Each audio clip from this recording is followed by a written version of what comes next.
Welcome, everybody, and thanks for coming to the Nest's annual meeting. By coming, you certainly demonstrate your interest, and the board immensely appreciates the fact that you chose to take some time from this beautiful day to show up and listen to us. Thank you. First thing we do in these meetings is we introduce the Board of Governors. They're seated on my left in the order in which they will speak. Wayne Bauman, the Facilities Committee. Alan Sheets, Greens and Grounds. Mike Bickford, Golf. No, I can't call it Golf, Mike. Golf Activities Committee. Jim Seitz, Finance. Sarah Hadley, Dining and Social. Dennis Burke, Membership and Marketing. Nancy Lomas, Strategic Planning. And on the end, Mr. Vice President George Hamilton, who will speak on our search at the end of the presentation. I'd like to ask someone on the board to make a motion to approve the minutes of last year's meeting. Motion. Moved, second? All in favor? Great, now we can go on. Nancy, do we have a quorum for the vote? We do, Mr. President. We had a quorum for the 3 ballot measures that the membership voted on. And can you report on the outcome of those votes, please? I will. Would you like to come up here so you can be heard? If I can-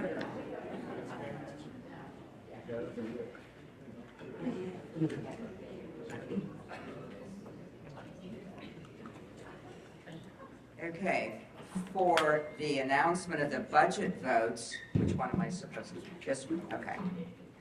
The operating budget was approved 386 votes, or 78.9% for approval, to 103 votes, or 21.1% against approval. The capital budget was approved 387 votes, or 79.8% for approval, to 98 votes, or 20.2% against approval. And would you like to announce the results of the vote for governor? Also, there was voting on adding 3 board members to the Board of Governors. The Board of Governors who were elected for 3-year terms are Judy Greenberg,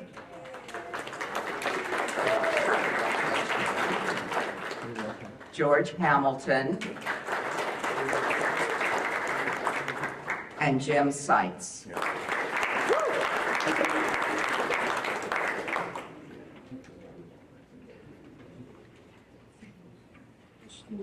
Thank you and welcome, Judy.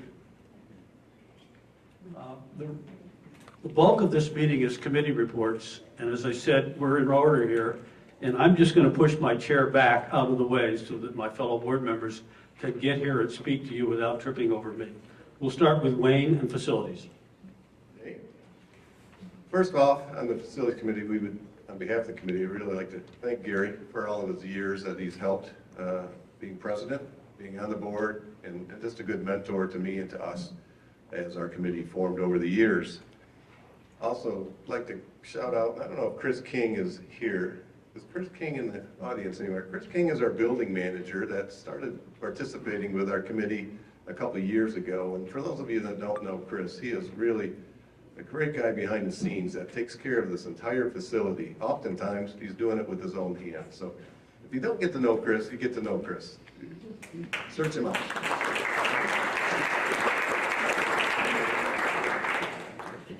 Our committee's made up this past year of myself, Dave Bertonson, Ed Bocard had just joined the committee, Doug Burnside, Bill Collins, Jana Fetters, Alicia Shearer, and Mike Strouser. This committee we purposely put together. It's got architects, it's got interior designers, it's got a bunch of us contractors from different aspects of contracting out there. And for the projects that we're working on and budgets and scopes that we're developing, it was kind of the right committee for that. We need to know that these committees can evolve over time, and if we get back into an interior remodel and some of the other things, I could foresee how a committee could change. But right now, it's really put together with a pretty strong committee that everybody has a good piece of input on with some of these projects we'll talk about. I can't see that, so I can't see where she's at. But basically, the job of our committee, are you on the responsibility? The job of our committee is really to take care of these facilities. That's parking lot, and that's building, not the golf course side of it, although we will get involved in some of that stuff. And we're here to do it for what the members want, not what the board wants and not what the committee wants. So because of this new survey that we did, and we'll all be talking about it a lot, it's the first time this committee's really had good direction on where you guys want to spend our money. So we need to spend it wisely, we need to understand our budgets. And that's really what this committee is about. Okay, next one. All right. So 23-24 was a whole lot of planning. Am I on the right slide? All right. That was a whole lot of year of planning. In fact, when we decided to do the survey partway through the year, that kind of changed our planning. But it was a whole lot of planning. Number one being our roof. Many of us are aware of our roof issues. We've had some leaks, we have some stains in here, but you know, this roof is 20 years old. It's complicated. There's 7 flat roofs up there, and it's complicated. So it took us a long time to work through architects and all that stuff to get our roof set. So that roof project will be going this year. We've also finished up some of our parking lot project by coming up with the new signage. There was a question that came into this for this meeting about did the signage come about because of the new logo. No, this new signage that we're putting out in our parking lots are new signage for the parking lot, new physical signage. It wouldn't have mattered what logo we put on there, so there was no cost associated with that. We evaluated golf course restrooms. There's been discussions, do we put restrooms on Gator, on Hurricane?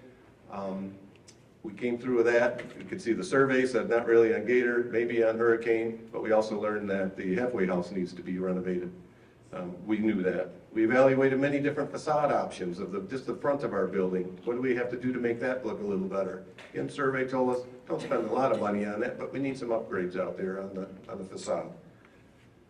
Lastly, we got involved in the Reclaim Water project, where you heard some of Gary's messages and some of the things from Jason that, you know, our well water's going bad. We're getting more salinity in there. We need to get more reclaimed water in here, meaning more kind of a water from an off-site source. We got through phase 1 this year of putting in some new valving for $60,000 or $80,000, and now we're getting 100,000 more gallons a day for the water. So as we go through these drought times, we can get some better water quality. You can go to the next one. So in 24, 25, what are we going to do? We're going to complete that roof. The bid should be in any day now. We're still scheduled to be under budget and on schedule, even though we haven't started work yet. We will do the work in November, December in our dry periods so that we won't see too much of the turmoil, but we certainly can't do a project like this when it's wet. We'll complete renovation of the halfway house restroom out there. We heard from the survey, we had it on our radar. It won't be a significant structural thing, it'll be an upgrade of everything inside those restrooms and a little bit better water station than that. We got some good feedback on the locker rooms. We'll start looking at what we can do for the locker rooms. Some of it is there's a shortage of lockers still. We've figured out how we can add some more lockers, but we'll look at how we can brush those locker rooms up. Again, nothing major, just a good refresh for some of the materials in there. We still will develop a scope and budget for the Hurricane restroom, even though it had 51% support. That's enough support that just says we should do a little more homework to come up with a little better pricing and a little bit more information on what the Hurricane restroom would take. And then that would be up for a member input and a member vote by the time we get there. So we won't move ahead with that until the members said we could. The patio area, a lot of feedback on that, but those retaining walls that are out there, if anybody takes a close look, you see cracks in the walls, you see big landscaping in there. It's time we address those walls in the next couple of years, so this year will be a year of planning for that. That leads right into building a better patio area out there where we can see fire pits or some better areas to socialize out there. So that project will be planned for this year. We will work with finance and develop our long-term capital budget so we can look at reserves. And then we'll continue with the phases of the irrigation project where we're going to look at, not do we need 100,000 gallons a day, but we probably need another 500,000 gallons a day of more reclaimed water. to come in here. So we'll still look at how we can reshape ponds, what we can do with our pond network. It's not our ponds, the CDD's ponds, but what we can do with the pond network and our system so we can get more reclaimed water in there, not depend on our wells, which are going bad with salinity. We can't rehab the wells. So we got a big year coming ahead. We're looking forward to it. And we thank you again for the survey input, because that just really helps us develop where we go with our capital budgets and improvements. So with that, I turn it over to Alan. Thank you, Wayne. I'm Alan Sheets. I'm chair of the Golf Courses and Grounds Committee.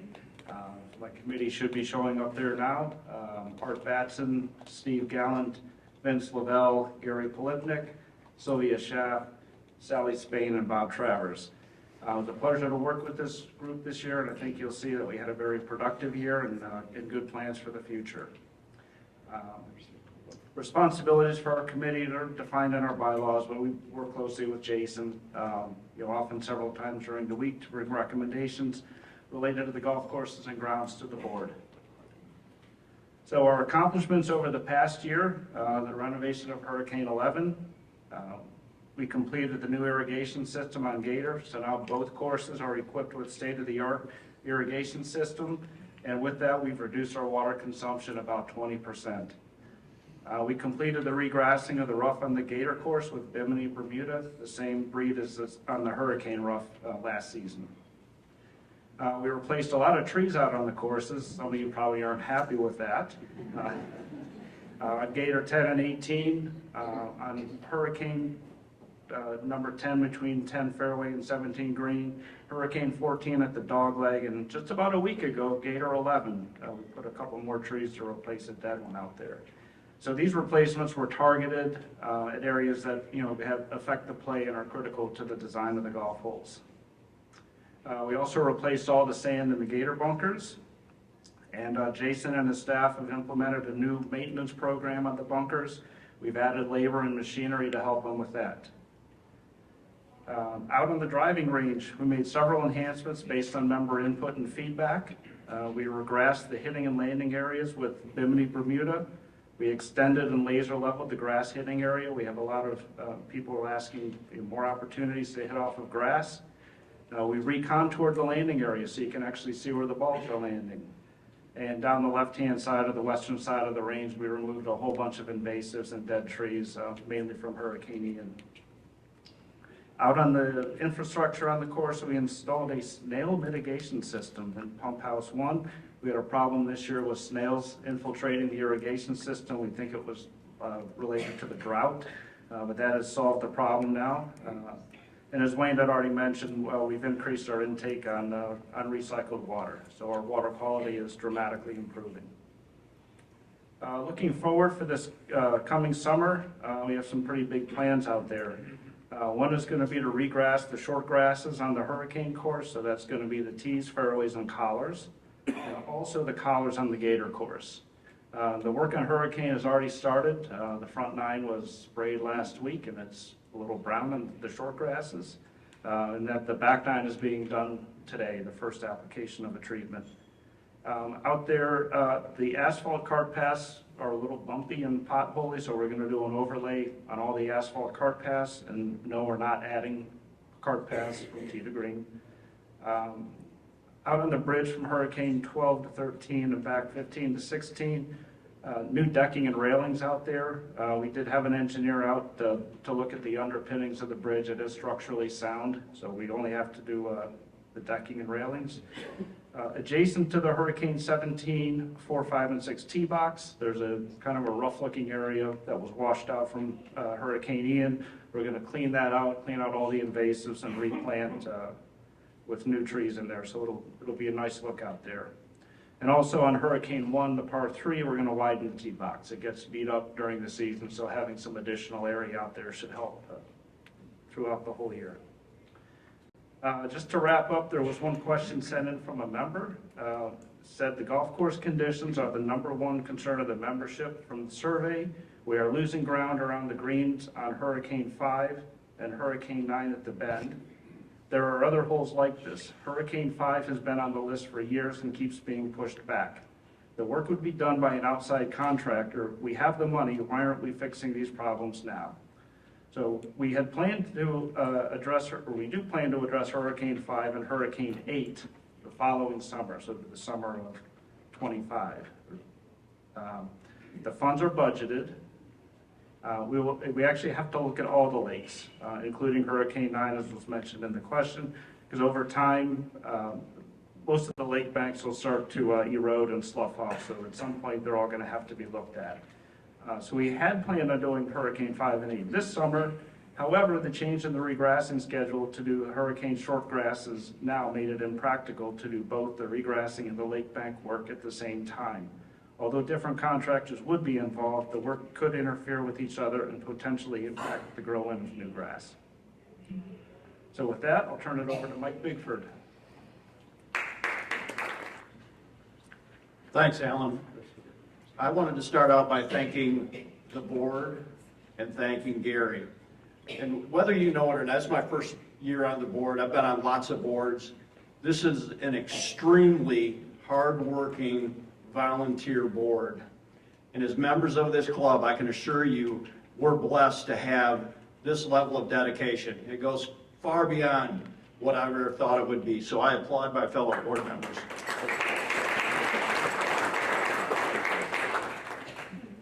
Well, we just finished what I would call a successful and very challenging season. Challenging with weather and all kinds of things. But at the start of it, we welcomed our new director of golf, John, and our head pro, Michelle. Two great additions to our staff here. Thank you, guys. We've all learned a lot throughout this season.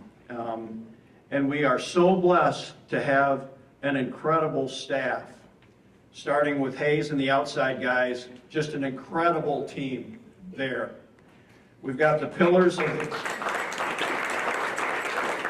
I call them the pillars of the pro shop, Kellen, Andrew, and Jacob. They're there. And we also enjoyed 3 very personable interns that participated with a membership at a level that we hadn't seen our interns do in the past. So great job for all of that.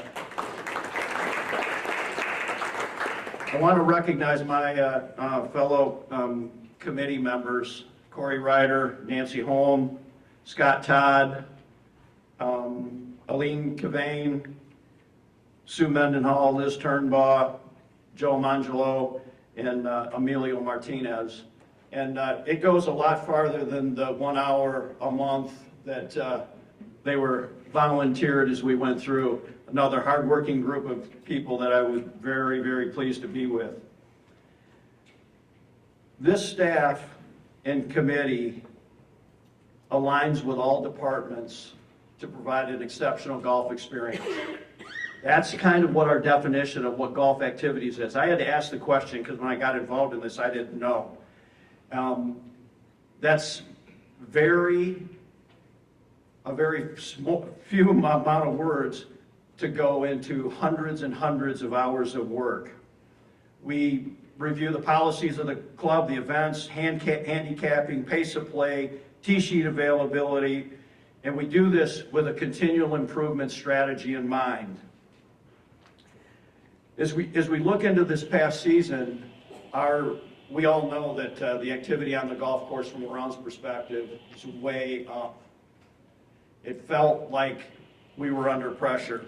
We completed with over 61,000 rounds, and that's probably short by 1,500 because of weather. Been a member here for 5 years. I've never been rained out till this year, and we've been rained out a lot, and it impacted a lot of our events. You can see the guest play remains very robust at about 17% of our play, which is great because that shows that we have and we are allowing our family and friends to enjoy our great club. Our golf operations is really busy. When you take a look at over 90 events in season. The planning that goes from my committee along with the staff out of the pro shop and the outdoor is incredible. So 90 events, and that doesn't even count I don't even know that we could accurately count how much group play is supported through the golf shop as well. It's a tremendous amount of things going on all the time. Our notable accomplishments for this past year is, I think you noticed that our staff engagement with the members was at an all-time high. Whether it was when you're on the range or where you're in the shop, when you're anywhere, the staff was very engaging and helpful. We had a higher focus on player development, all kinds of clinics, affordable, timely, to interface with our members.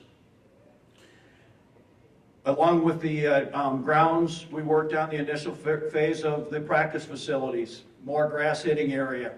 It's great. More than half the time we're hitting off grass.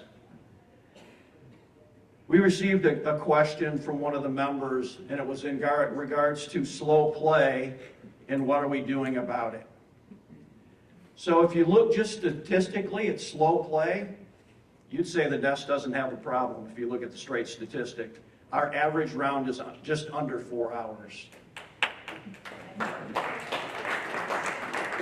It doesn't mean we don't have slow play situations that come up that need to be dealt with. And we spend a lot of time as a staff with the Pro Shop to bolster what we do and try to respond quicker to the slow play events. But Chaw describes slow play as if we get everybody off in the morning and they maintain a good pace, it's just like traffic. If you have a wreck on the highway, things are coming to an end. We're all golfers and we've all had wrecks out on the golf course, right? And so the idea is that, one, we have to watch out for each other. We have to keep each other on pace. It's a peer-to-peer thing. But the Pro Shop is a great deal more involved. Next year, you'll see some custom messages come on there, on the screens, so that we'll interact with the slow play quicker. What do we have for next season? When we come back next year, new carts. Had another question from a member that asked why we schedule 2 events. We'll have 2 events and we schedule them on both courses, and it limits member availability for play. I can tell you, going through this calendar is one of the most complicated things that we do. When we look at all of the items that go on the calendar, so this item has really taken into our initiative for next year. So I'm going to answer the question as part of our future initiative, and it is the tee sheet optimization. So what's the goal? It's to make the golf courses available to the members as quick and often as we can. So when we did the calendar this year, we overlaid maintenance on there. So you'll see change when it comes to maintenance. Maintenance won't dominate so much of the premium time that we need the course, Mondays. And so you'll see changes in the maintenance schedule that will allow us to have more. We'll start to team up twosomes when we can to make tee times. And so we'll go through all of those things to improve the tee sheet so that we don't have to limit guest play and all of those things. And I know there was a rumor out there that we're trying to limit guest play, trying to do what, I can assure you that's not the case. There's a balance between serving the members and serving our friends, our families, and all of it comes together. And we're working really hard on doing that. But sometimes, with all the stuff we have going on, it does get difficult. This year, you'll start to see a project we've been working on, combo tees. And so this is about having fun. This is about offering an extra set of tees as people move up or want to suit their game. So we've been working hard on that. We'll review and update the tournament procedures. I know that we had some hiccups when it came to weather and things with the tournaments. So we will definitely be focused on that through committee. And lastly, we're committed to the strategic plan. The board spent a lot of time on the strategic plan. Very, very important for the future of the club. And I want to thank all of you that have provided a tremendous amount of feedback. I get a lot of emails, a lot of correspondence back and forth, it truly does drive and help drive the direction that we want to go. So thank you very much.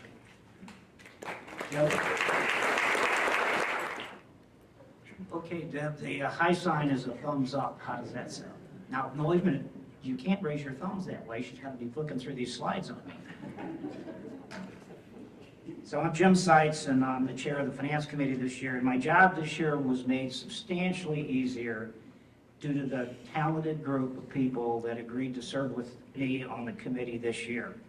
The committee members consisted of Ray Bill, Diane Citron, Carol Excel, Michael LaCourier, Roger Morgan, Bob Siebes, and last but certainly not least, Tim Morris, our very qualified and very capable club controller.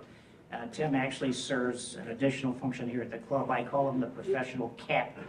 He kind of makes all the cats move in the same direction at the same time. So, slide 2. Finance Committee's role.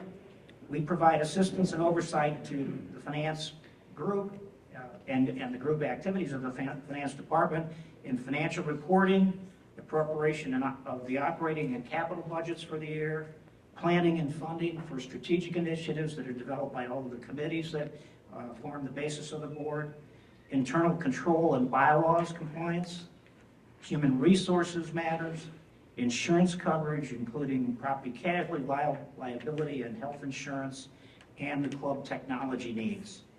So let's talk a little bit now about the club finances and the budgeting.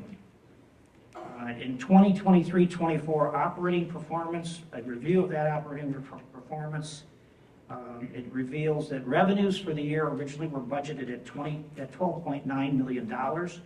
At the end of February, we were about $66,000 below our target for income.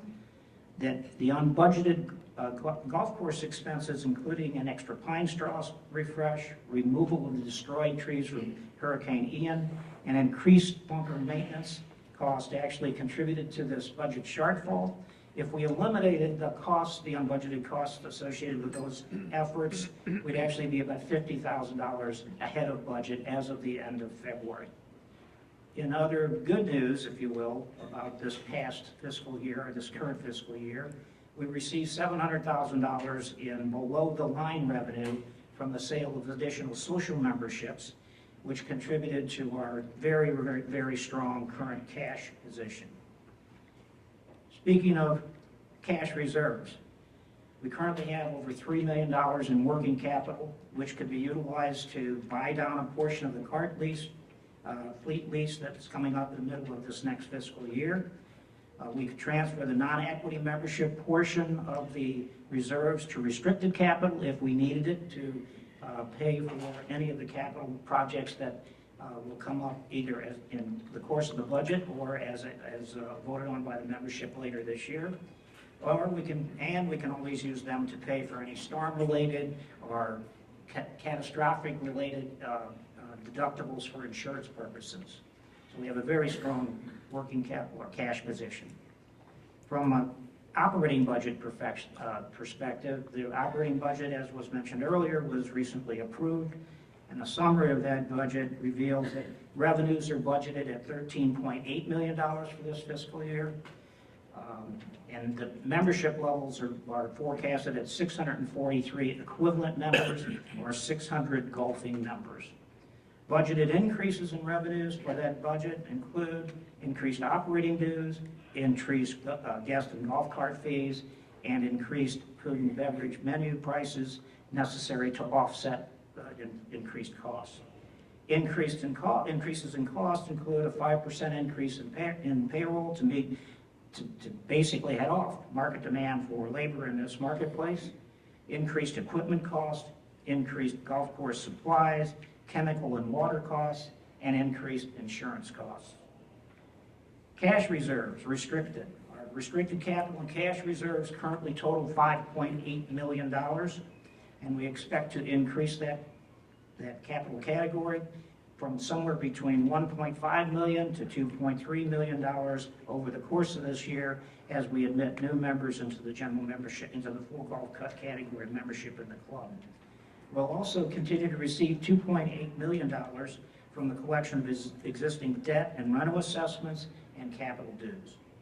Projected uses for all those capital funds, of course, were listed in the capital budget that was recently voted on, as well, and could include other major projects that might occur at the end of this year if approved by their membership.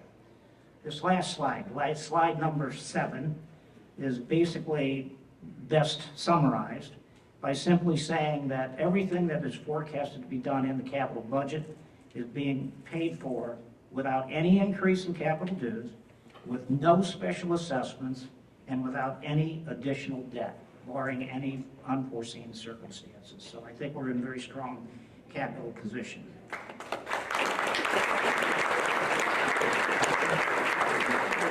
Well, actually, in closing on my formal comments, and I'm going to talk about 2 questions that were asked of the Finance Committee for this meeting. In closing, as this fiscal year comes to a close, I really want to thank Tim, Matt, and Brandy in the finance area.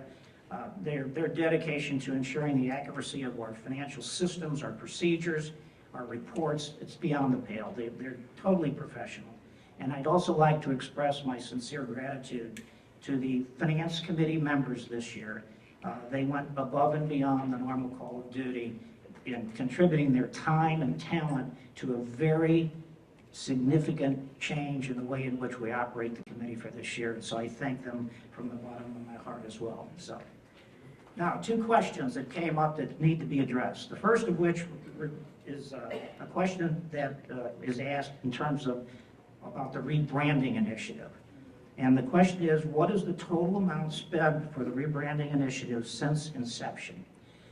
I'm going to answer it in terms of direct cost. So the direct cost of rebranding expenses amounted to $100,759. That was comprised of $15,000 allocated for the rebranding study, the marketing stuff that was done, $5,600 for member bag tags,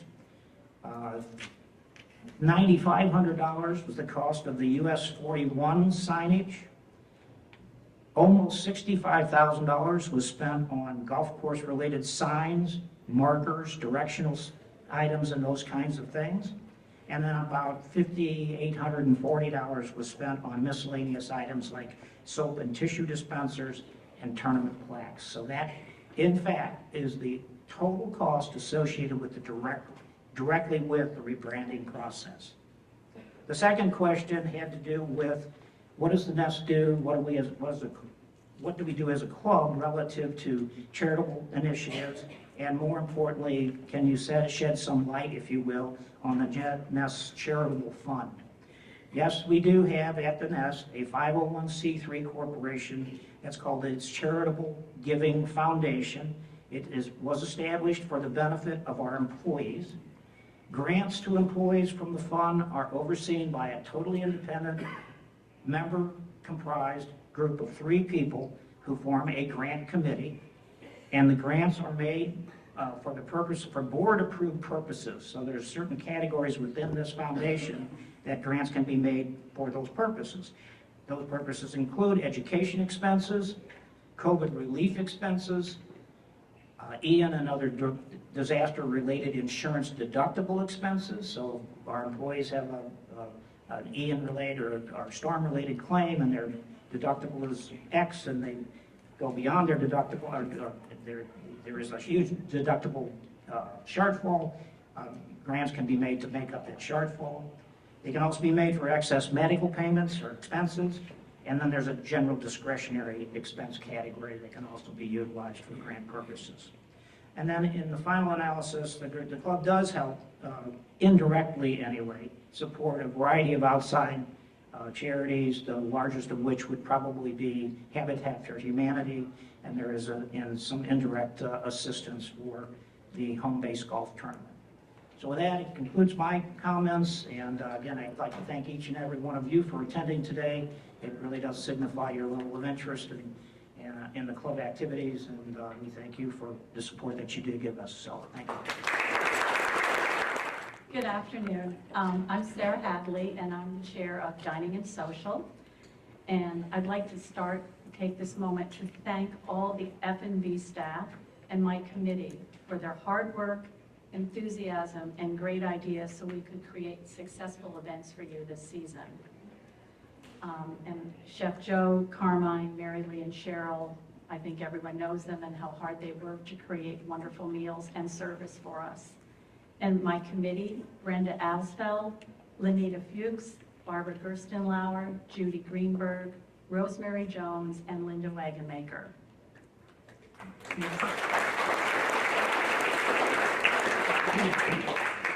So this next slide is some of the strategic planning goals that we set for the 2023-24 year, and ones that I felt that we met and did a good job with. We had significant increases in both our food and beverage sales this year. We offered more variety in menu choices. I'm sure you've seen the weekly lunch specials, dinner specials. We had a prefix on Saturday nights, rotating theme nights, and additional wine dinners this year. To give you an idea of the number of people at our club this season, on many Wednesday and Thursday nights, we serviced between 230 and 250 members. And Fridays, most nights it was over 300. So clearly a very active social membership. We had monthly summer events for our year-round residents. We offered upgraded wine choices by the glass and bottle. And you may have seen the new tabletop lighting with LED lights so you can read your bill. And they're on the veranda and the grill room, and we'll have them this year in the dining room. And another item I hadn't mentioned, there are now new coffee machines in both the men's and ladies' locker rooms. And I think they've been very popular. Next. I have a list of the events we did this year, some traditional, some new and different. I'm just going to highlight a few. The first one, the pub menu, has been very successful, and even now Sundays are busier than ever. We offered for summer residents on Memorial Day, July 4th, and Labor Day barbecues with a golf event. And we had some summer events that were well attended. To give you an idea, the opening gala had 250 people attend. Our Thanksgiving buffet had 400. And right now, the Easter reservations are over 400 with a wait list. So just to let you know that there is a big demand for activities in the club. Our wine dinners sold out. We're very popular, both for the food and the wines that were offered. And next season, we're hoping to do some small group wine tastings so more members can take part in them. And again, the comedy night had sold out. So it just gives you an idea that we have great participation and very excited members for social events and dining. And we have other activities. Am I there? Okay. I know book club meets monthly. They have a lot of women. They also have a couples book club. Our Tuesday Talks program will continue. We have a theater program, and some of you took advantage of that. We will be having our food drive again in April to benefit the Cafe of Life for the last 2 weeks of April. So please clean out your pantries when you leave, and we'll have bins out front. And the farmers market's been successful. Tino loves being here, and he's planning to stay through April and return next season. And the last, let's see, I have 2 more slides. The goals for the 2024-25 season, as everyone said, we looked closely at the survey when we did our strategic plan and what the members wanted. So here are some that I have put on that will be a focus for the upcoming year. Working with both finance and golf to establish event pricing for golf dining events. Continue to offer our varied menus as we have done this year. Identify opportunities to enhance the wine program. Explore and plan casual outdoor service options for cocktails and social events. Investigate and evaluate expanding service at the halfway house, including the addition of equipment. We plan to establish programs to better integrate our new members into the club, both social and golf. And the goal for everyone is to maintain open and candid communication with members and with staff going forward. And then my last slide is thank you to all of you for supporting these programs. I think that's why we're a very popular, well-run social club, and everyone enjoys it. And there was one question that was submitted for food and beverage to answer. Why do we have pasta night both Wednesday and Friday? Part of the reason for that, due to the member requests that we had gotten on the survey and by emails, we added Wednesday night to accommodate in March and April, members and their guests from out of town. There are a lot of those, family guests, as well as a scramble. So it gives more people an opportunity to enjoy the pasta night by offering it Wednesday and Friday. We did not do away with the carving, but it was added in the rotation on Thursday with theme nights. And keep in mind too, anybody who goes, you still have the choice of the full a la carte menu, dinner specials. So you still have opportunities for something other than pasta. We will always evaluate the buffet schedule and our dining menu. And truly our goal is timely service and quality food. So we will do the best we can. Thank you. Whatever you do, don't mess with the pasta. Good afternoon. My name is Dennis Burke, and I am the chairman of the Membership and Marketing Committee. It's nice to see you all here today. Thanks for coming. I'd just quickly like to recognize my committee members, Vicki Bezzaretti, Chris Ciceri, Jim Flood, Kevin Kuehl, Don Lieb, Bob Loomis, and we actually don't have as hard a job as some of the other committees because we're fortunate enough with the economy and the demand situation that we actually have a waiting list here in membership, and a lot of that is the result of the efforts of AJ Szymanski and Debbie Lohan. So they make our job. From what we hear, when people come in, they make their getting into the club very, very easy too. So Debbie and AJ, keep up the good work. Just to refresh your memories, people always say, well, what's the purpose of a membership committee and what in God's name is marketing? First of all, we're here to ensure adequate levels of membership to meet the operating revenue needs of the Nest. We're also here to develop marketing materials and marketing strategy to ensure a pipeline of marketing of membership that keeps us competitive in the local market. And finally, to maintain categories of membership that reflect the best interests of the Nest as a whole. And as you know, we have full golf, we have single golf, we have associate golf. We don't sell single golf memberships anymore. We don't sell associate golf memberships anymore. It's all a function of supply and demand in this particular area is good.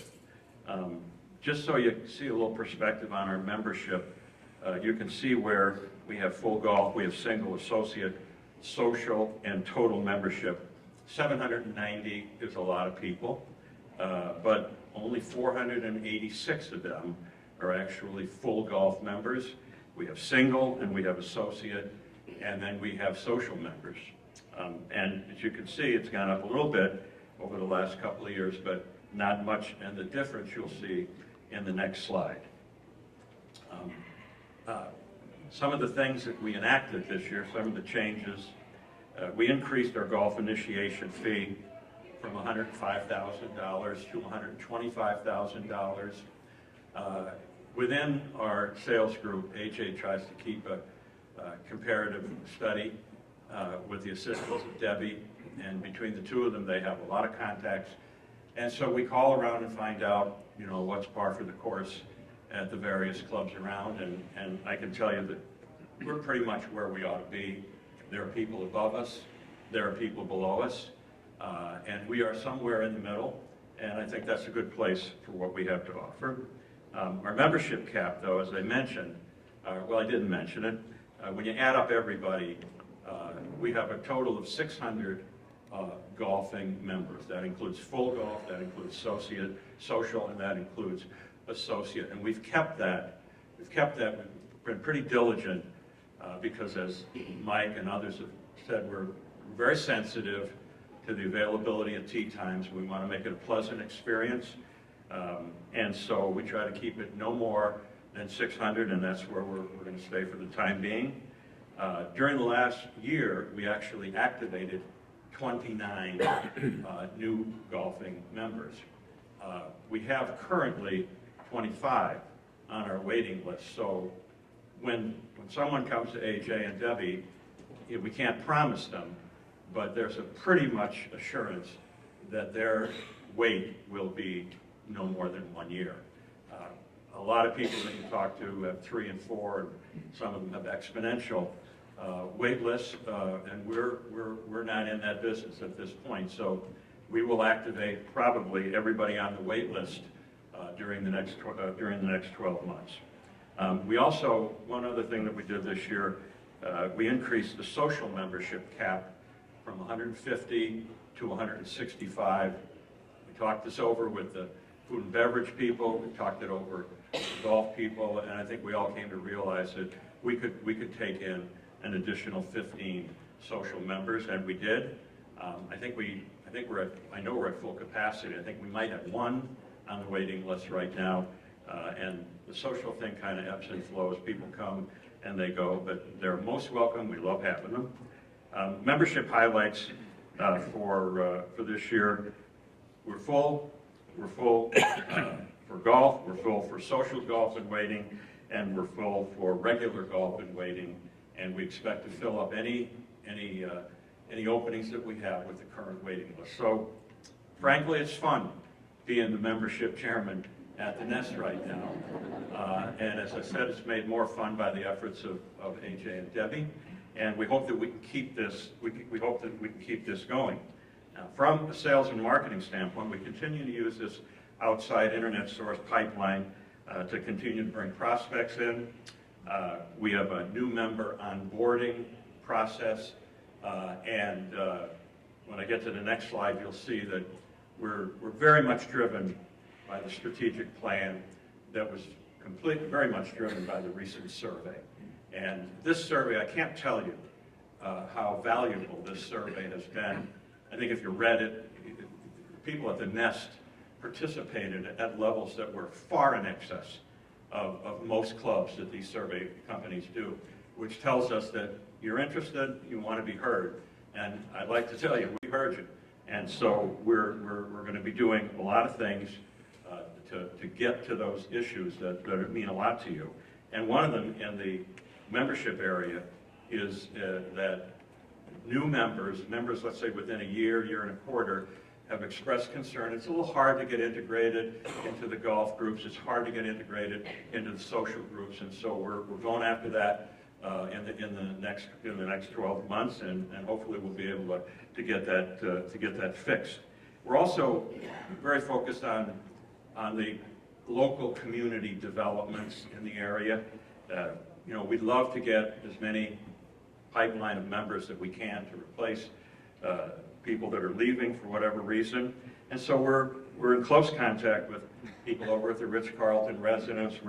AJ is very much on top of what's going on at the Infinity Project at the Colony, and we're seeing some good fresh opportunities. And when you look at what we have to offer, and I can't emphasize this enough, 2 championship Tom Fazio golf courses. If you read anything, if you're an avid devotee of golf design, you mentioned Tom Fazio. He's right up there at the top of the food chain, worldwide, forever.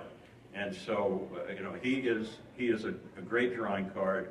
I haven't talked to my committee yet, but we're going to get ourselves a picture of Tom Fazio out here, or some plaque that recognizes when you walk in the door. We want you to know that you're coming in with Tom Fazio designed 2 Tom Fazio designed golf courses. And of course, I think this beautiful clubhouse speaks for itself. So in summary, we show very well and we look good. One thing I would mention to you that one of my committee members, Kevin Kuehl, is in the real estate business, and I ask him every month at our committee meeting just how many houses are for sale in Pelican Landing.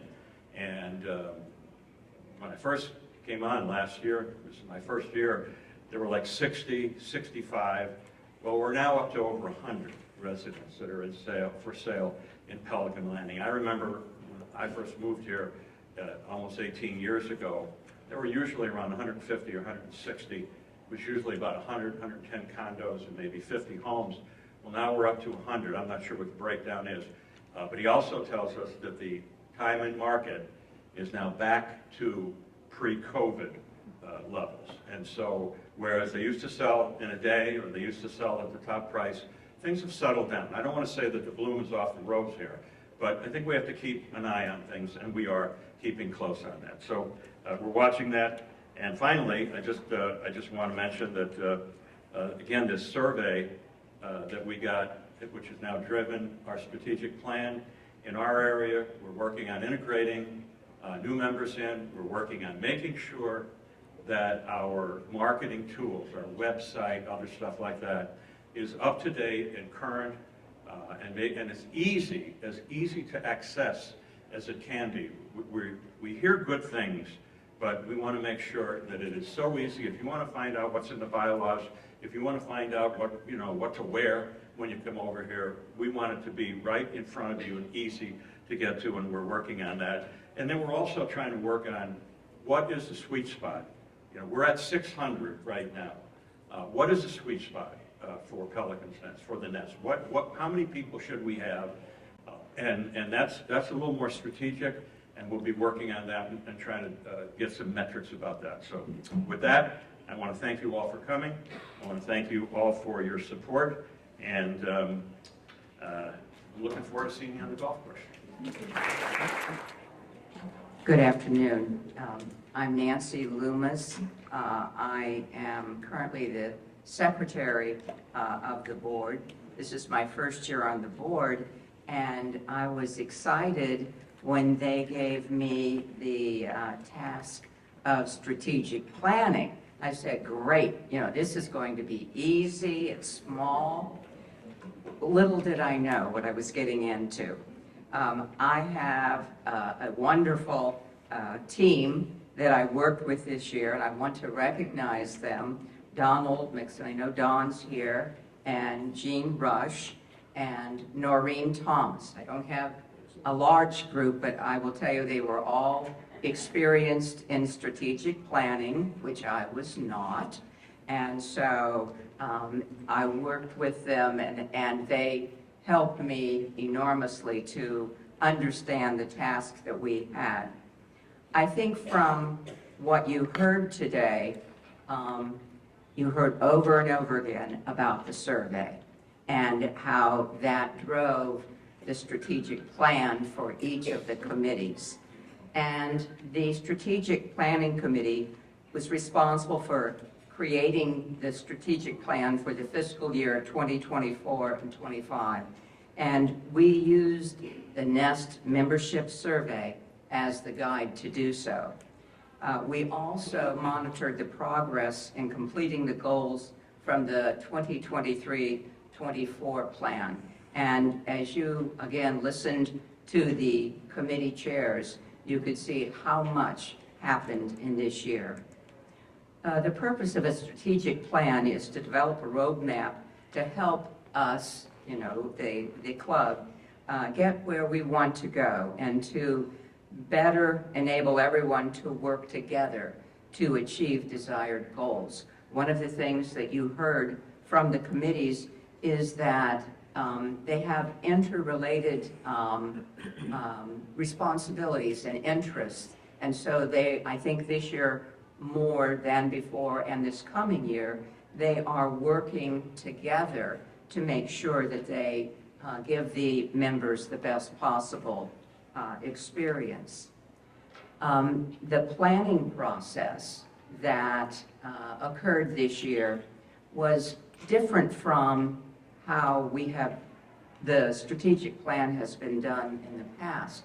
We used club benchmarking, which is a firm that specializes in working with clubs on strategic planning, on surveys.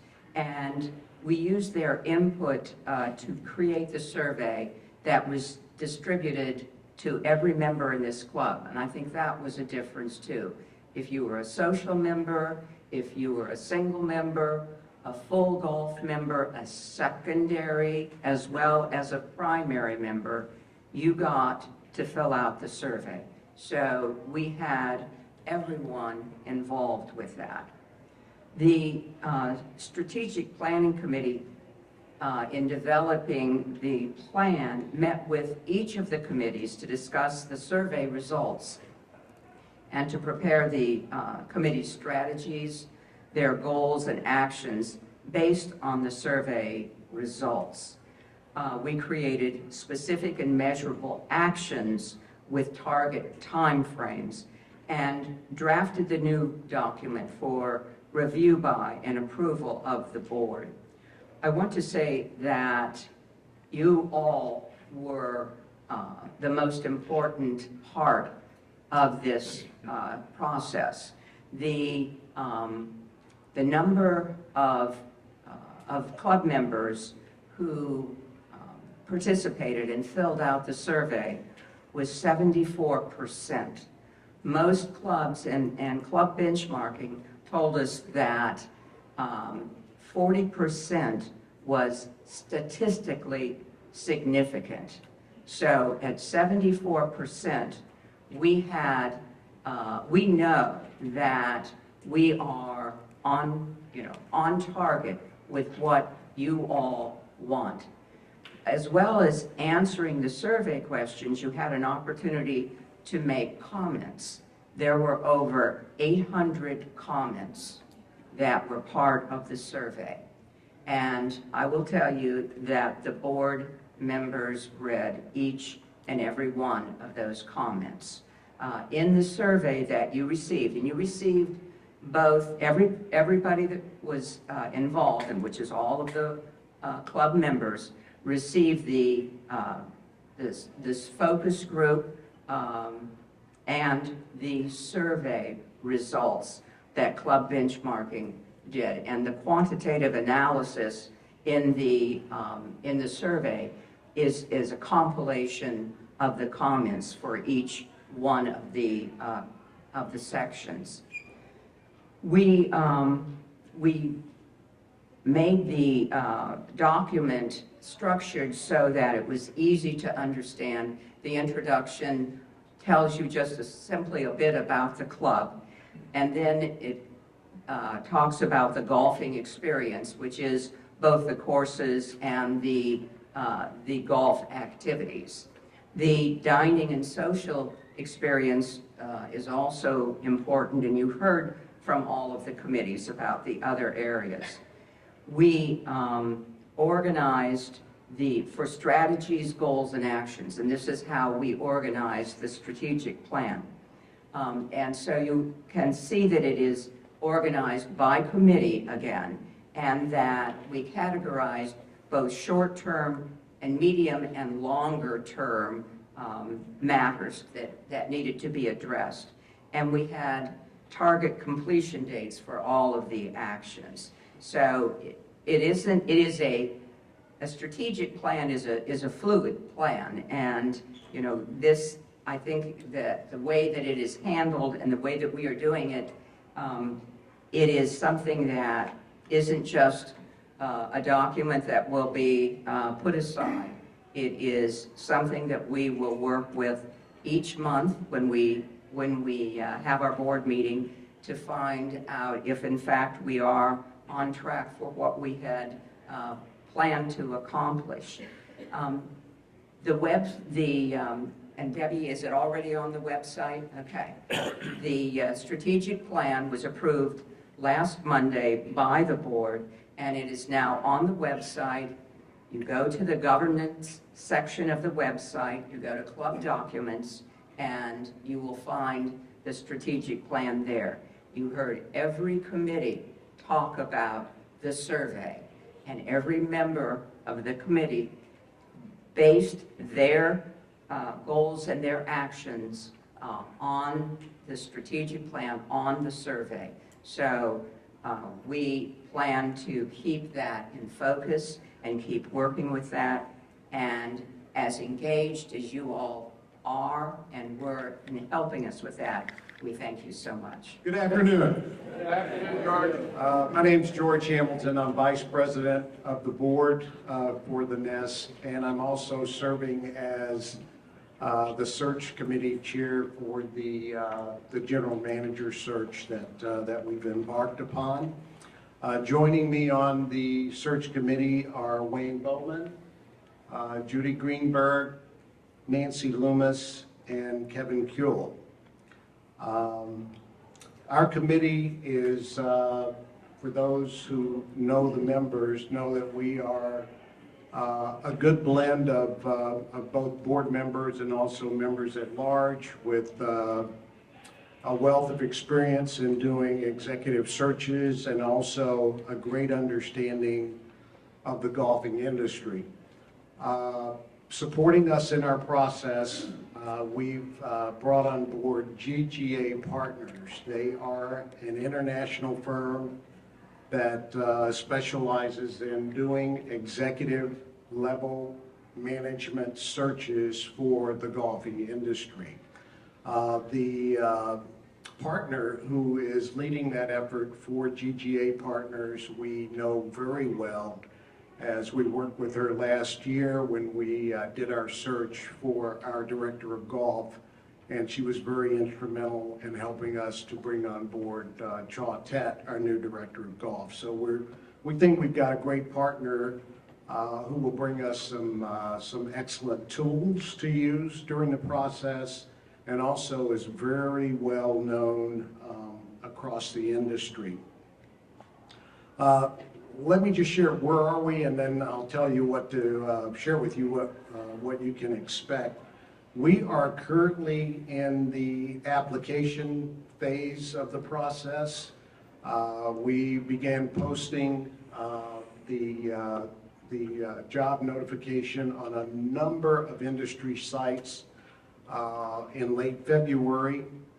And based on those postings and along with personal referrals from a number of our members, as of late Friday, we already have 35 applicants. The Nest is a very, very desirable club for a lot of the reasons that you heard from some of the other board members earlier.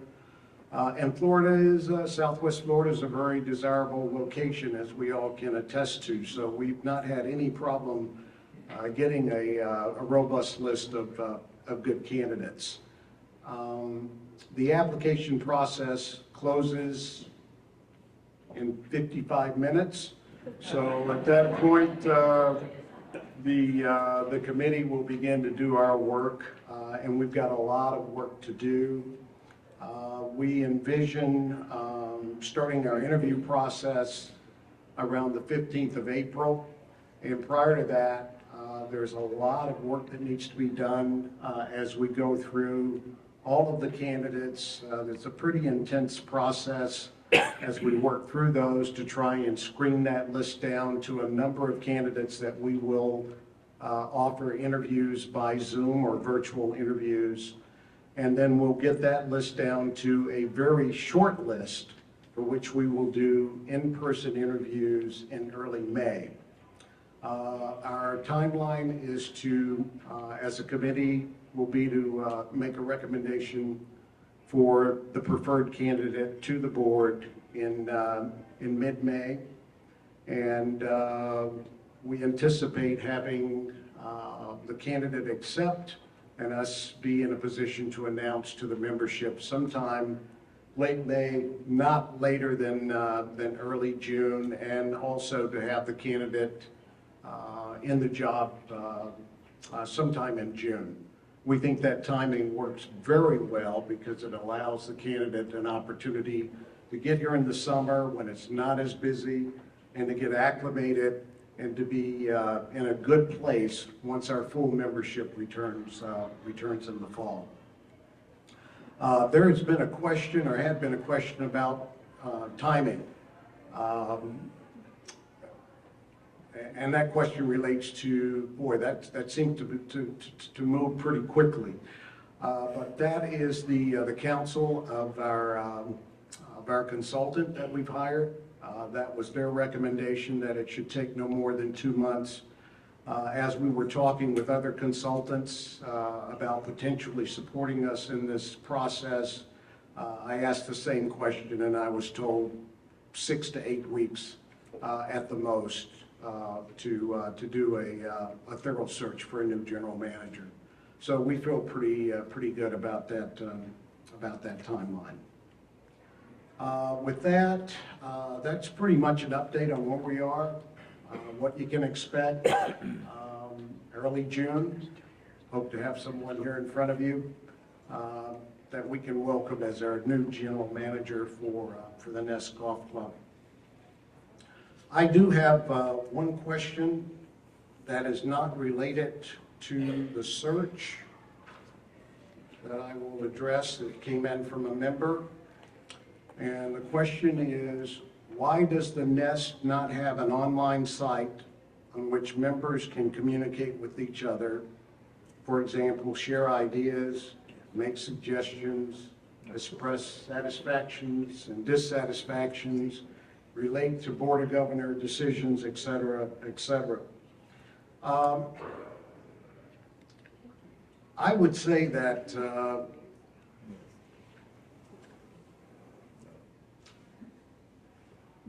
grab my notes here, find my notes. Here we go. The way I would look at it is that, quite frankly, online social sites work really, really well when a group of members or participants are virtual and they have very limited opportunities to interact in person or to provide input to management. Additionally, an online social site is not a small undertaking to manage.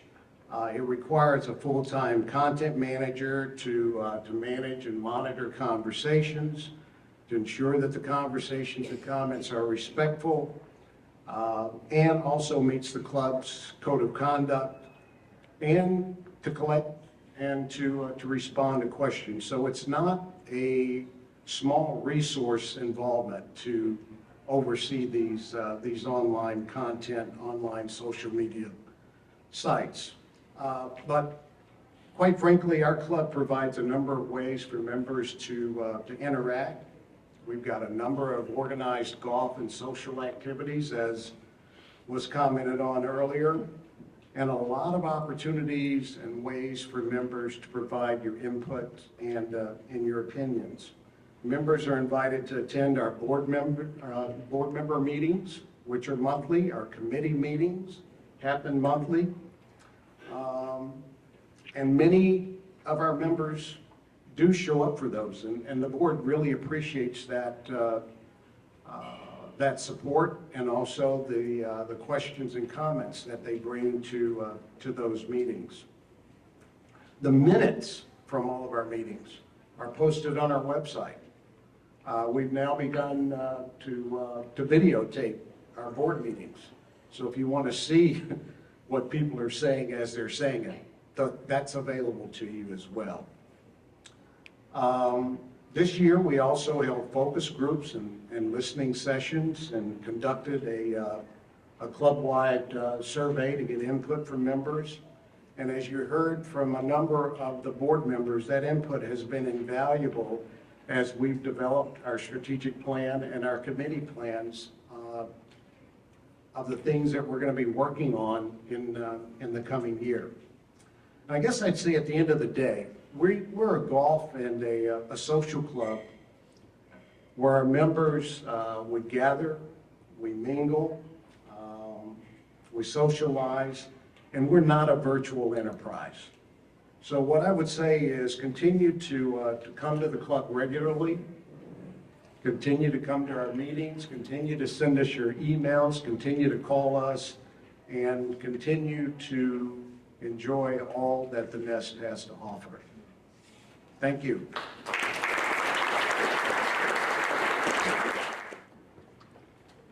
This is a good example of what happens at the board meetings.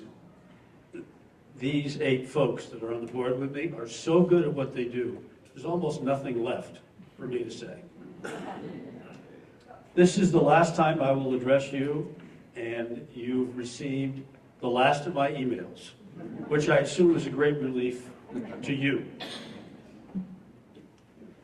I did want to reflect for just a moment. I got on the board 7 years ago when Nick Spain, who was over there somewhere, was still on the board. And during the 7 years since I got on the board, we've had a great period of change and challenges. We had COVID, and we had it 2 or 3 times. Most of us, in fact, had it 2 or 3 times. We had 2 hurricanes. We have a new clubhouse. We have a new parking lot. We have a huge number of improvements to the golf course. For the first time in the Nest's history, membership is capped.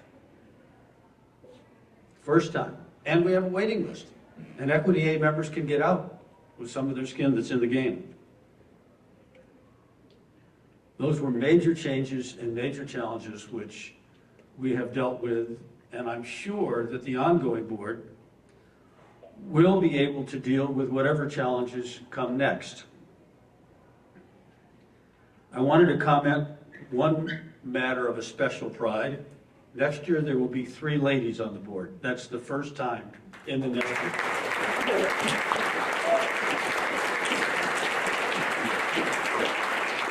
And I am told that diversity brings better decision-making. So good for that. Seriously, folks, the Nest is so fortunate in so many ways. I leave with this one comment. Let's all enjoy the opportunities that we have here together and take pride in what we've got. Thank you.